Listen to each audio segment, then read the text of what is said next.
আসসালামু আলাইকুম। সবাইকে স্বাগত জানাচ্ছি। আমি নাসরুল ইসলাম তন্ময়। শুরুতে বিআরবি কেবল সংবাদ শিরোনাম।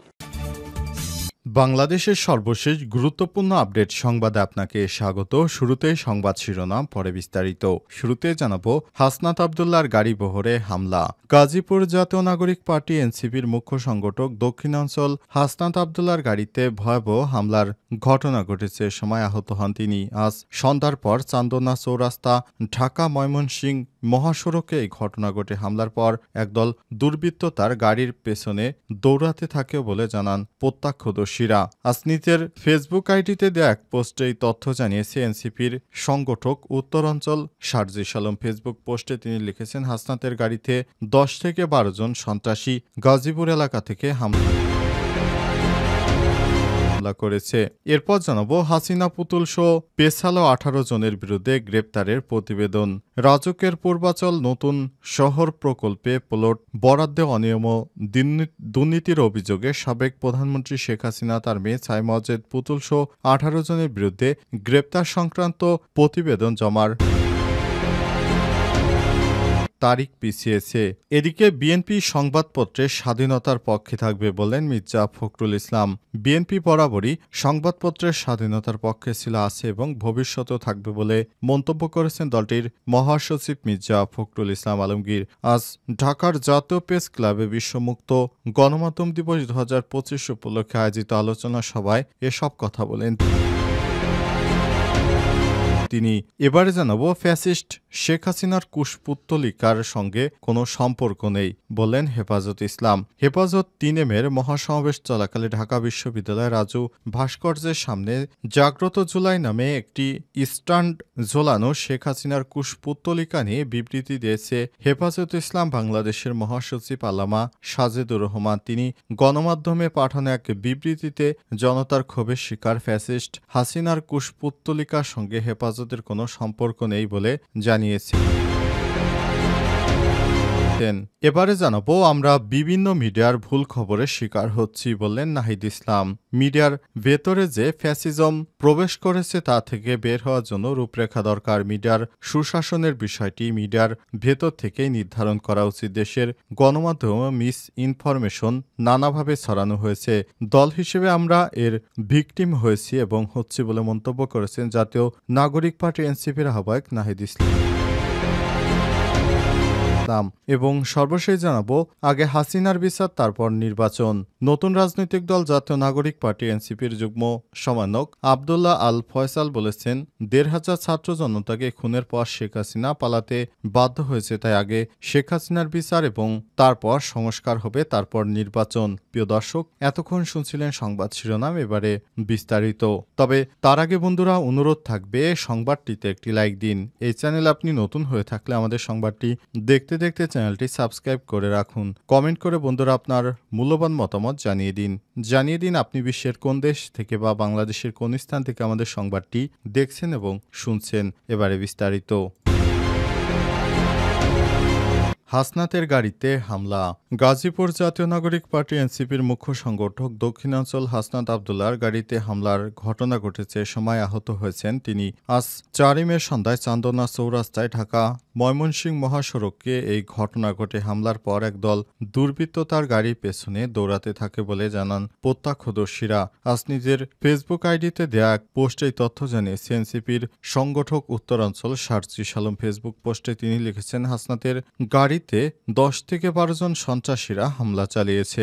গাজীপুর এলাকায় হামলা করেছে, গাড়ির গিলাস ভেঙে দিয়েছে, হাত রক্তাক্ত হয়েছে। আশপাশে যারা আছে তারা হাসনাতকে প্রোটেক্ট করুন। তবে কি কারণে গাজীপুর গিয়েছিলেন হাসনাত ও তার গাড়িতে হামলা কারা করেছে তাৎক্ষণিকভাবে জানা যায়নি। প্রসঙ্গত, গত বছরের নভেম্বরে রাজধানীর গুলিস্তান ও বাইতুল মাতুল এলাকায় হাসনাত আবদুল্লাহর গাড়িকে চাপা দেওয়ার চেষ্টা করা হয়। সে সময় তারা সতর্কতার সহিত বেঁচে যায়। তবে আজ কারা তার গাড়িতে হামলা চালিয়েছে অনেকেই বলছে আওয়ামী লীগের দুর্বৃত্ত কেউ, তাদেরকে এখনো চিহ্নিত করা যায়নি। যদিও প্রশাসন ইতিমধ্যেই কাজ শুরু করে দিয়েছে, তাদেরকে গ্রেপ্তার করার জন্য ইতিমধ্যেই প্রশাসন কাজ শুরু করে দিয়েছে বলে জানা গেছে। শেখ হাসিনা পুতুল শো পেছালো 18 জনের বিরুদ্ধে গ্রেপ্তারের প্রতিবেদন। রাজুক পূর্বাচল নতুন শহর প্রকল্পে প্লট বরাদ্দে অনিয়ম ও দুর্নীতির অভিযোগে সাবেক প্রধানমন্ত্রী শেখ হাসিনা তার মেয়ে সাইমুজ্জেদ পুতুল সহ 18 জনের বিরুদ্ধে গ্রেপ্তার সংক্রান্ত প্রতিবেদন জমার তারিখ পিছিয়েছে। রোববার 4 মে ঢাকার মেট্রোপলিটন সিনিয়র স্পেশাল জাজ জাকির হোসেন গালিবের আদালত পুলিশ এই প্রতিবেদন জমা দিতে না পারায় নতুন তারিখ ধার্য করেছে। বিচারক আগামী 18 মে সংক্রান্ত প্রতিবেদন জমার জন্য দিন নির্ধারণ করা হয়েছে। বিষয়টি নিশ্চিত করেছে দুর্নীতি দমন কমিশন, দুদক সহকারী পরিচালক ও আদালত প্রসিকিউশন বিভাগের কর্মকর্তা আমিনুল ইসলাম। এর আগে গত 10 এপ্রিল পূর্বাচল প্রকল্পে 6টি প্লট বরাদ্দে অনিয়মের অভিযোগে দায়ের করা মামলাটি আমলে নিয়ে 18 জনের বিরুদ্ধে গ্রেপ্তারি পরোয়ানা জারি করে আদালত। গ্রেপ্তারি পরোয়ানা পাওয়া বাকি সব আসামিরা হলেন গৃহায়ন ও গণপূর্ত মন্ত্রণালয়ের প্রশাসনিক কর্মকর্তা মোহাম্মদ সাইফুল ইসলাম সরকার, জ্যেষ্ঠ সহকারী সচিব পুরবী গোলদার, অতিরিক্ত সচিব কাজী ওয়াইসউদ্দিন, সচিব মোহাম্মদ শহীদুল্লাহ খন্দকার, রাজুকের সাবেক চেয়ারম্যানের পিএ মোহাম্মদ আনিসুর রহমান মিয়া, রাজুকের সাবেক সদস্য মোহাম্মদ খুরশিদ আলম, কবির আল আসাদ, তন্ময় দাস, মোহাম্মদ নাসির উদ্দিন, অবসরপ্রাপ্ত মেজর ইঞ্জিনিয়ার শামসুদ্দিন আহমেদ চৌধুরী, মোহাম্মদ নুরুল ইসলাম, পরিচালক শেখ শাহিনুল ইসলাম, উপপরিচালক মোহাম্মদ হাবিবুর রহমান, মোহাম্মদ সালাউদ্দিন এবং শরীফ আহমেদ সহ আরও অনেকেই সেখানে তাদের নামে বিএনপি সংবাদপত্রের স্বাধীনতার পক্ষে থাকবে মির্জা ফখরুল।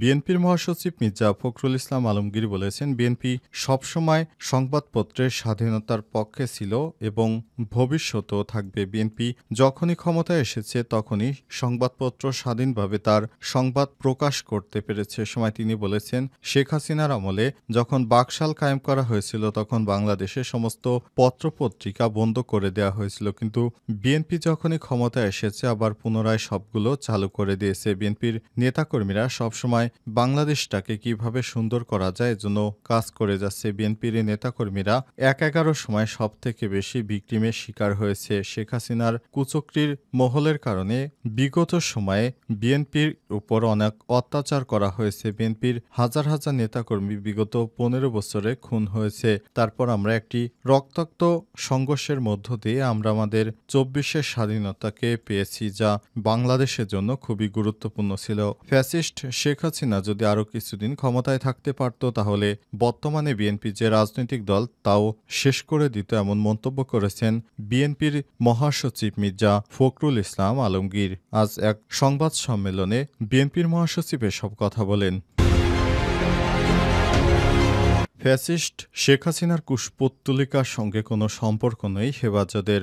বাংলাদেশ হেফাজত ইসলাম 3 মে ঢাকায় মহাসমাবেশ করেছে। সেখানে তারা জানিয়েছে কুশপুত্তলিকা সম্পর্কে তাদের কোনো সম্পর্ক নেই, কারণ তারা মহাসমাবেশ করেছে ঢাকার সোহরাওয়ার্দী উদ্যানে। সেখান থেকে তারা শেখ হাসিনার বিভিন্ন অপকর্ম নিয়ে তারা প্রতিবাদ জানিয়েছে এবং শেখ হাসিনার বিচার ও আগামীতে কিভাবে বাংলাদেশে নির্বাচন অনুষ্ঠিত হবে ইত্যাদি বিষয় নিয়ে হেফাজত ইসলামের নেতাকর্মীরা সেখানে মহাসমাবেশ করেছে। তবে একই দিন ঢাকা বিশ্ববিদ্যালয়ের রাজু ভাস্কর্যের সামনে শেখ হাসিনার কুশপুত্তলিকা দাহ করা হয়েছে এবং ইত্যাদি নানা বিষয় সেখানে সংগঠিত হয়েছে। তবে এই বিষয়টি নিয়ে বাংলাদেশ হেফাজত ইসলামের নেতাকর্মীরা জানিয়েছেন, ঢাকা বিশ্ববিদ্যালয়ে কি হয়েছে বিষয়টি আমরা অবগত নেই, সেখানে আমাদের কোনো নেতাকর্মী জড়িত নেই, সেটি কে বা কারা করেছে বিষয়টি তারা বোধগম্য নয়। উল্লেখ্য, লক্ষ লক্ষ মানুষ নিয়ে হেফাজত ইসলাম বাংলাদেশ ঢাকার সোহরাওয়ার্দী উদ্যানে এক বিশাল মহাসমাবেশ করেছে। সেখানে বক্তব্য দিয়েছেন জাতীয়